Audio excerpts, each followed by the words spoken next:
A close ally of the President-elect of the United States sharing his prediction of Donald Trump's next move in the war in Ukraine. Americans will quit this war. First of all, they will not encourage the war. They will not say that war is a good thing.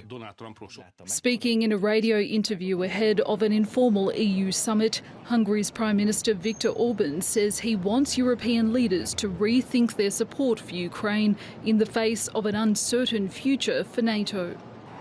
The defence alliance has been repeatedly criticised by Donald Trump, who argues the US contributes too much to NATO's budget while EU members don't spend enough. Europe cannot finance this war alone.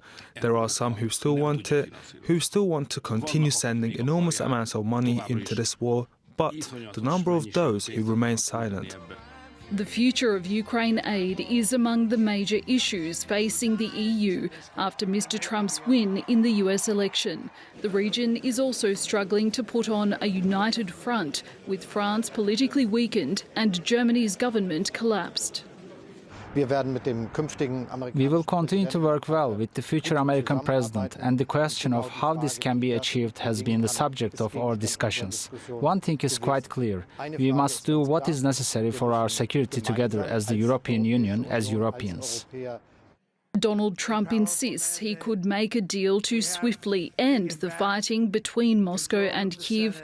And while the Kremlin says the Russian president is ready to discuss Ukraine with Donald Trump, it has stressed that does not mean Vladimir Putin is willing to alter his demands and Russia's goals in Ukraine.